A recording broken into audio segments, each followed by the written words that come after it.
बिस्मिल्लाहिर्रहमानिर्रहीम इय्याका नअबुदु व इय्याका नस्तईन।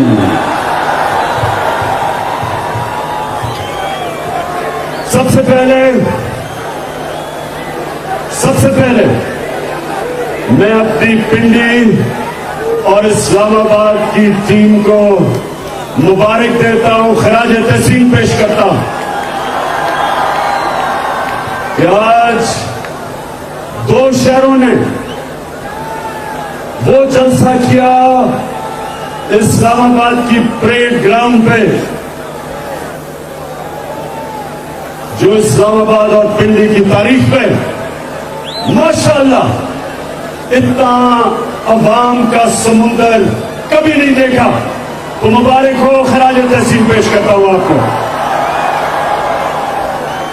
उसके बाद मैं सिर्फ एक अपने नौजवानों आप सबके लिए एक बात कहना चाहता हूं, सबके लिए जो अंदर घुस भी नहीं सके यहां आप सबको, और वहां ऊपर भी सब बैठे हुए हैं। एक चीज आपने ध्यान रखनी कि हमारी फैमिलीज और हमारी ख्वातीन बैठी हैं, आपकी जिम्मेदारी आपने उनका ध्यान रखना है। ये हमारा दीन है, हमारा फर्ज है कि हम अपनी बहनों बेटियों माओं का उनकी इज्जत करें और उनकी रखवाली करें। तो यहां मैं देख रहा हूं कि क्राउड ज्यादा बन रहा है, आपने बड़ा देख के उनका ध्यान रखना। मैं आज सबसे पहले 26 मई की सुबह जब मैं इस्लामाबाद पहुंचा, सुबह को मैंने फैसला किया कि हम धरना नहीं देंगे। और मैं आज आप सबके सामने ये बताना चाहता हूं कि क्यों मैंने फैसला किया। क्योंकि मुझे पता था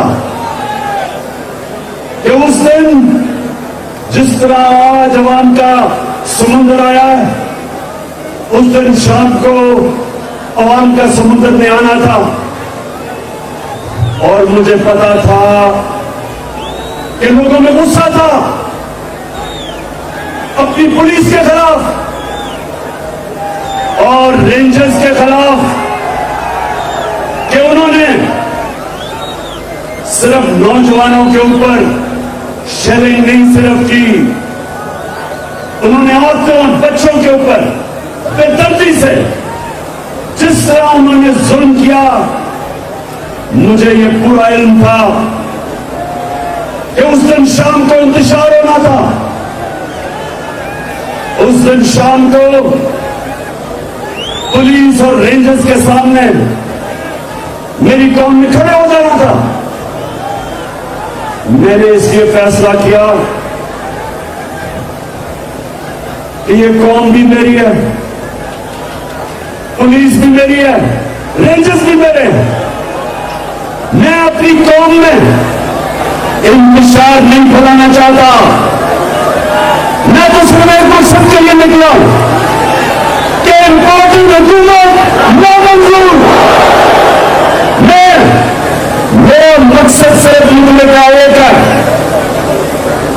कि एक अमरीकी साजिश के तहत यहां के मीर जाफर और मीर जाफर ने, मीर सादिक ने मिलकर इन्होंने साजिश की, एक 22 करोड़ अवाम की इलेक्टेड हुकूमत को हटाया। और उसके बाद इस मुल्क के बड़े बड़े डाकुओं को हमारे ऊपर मुसल्लत किया।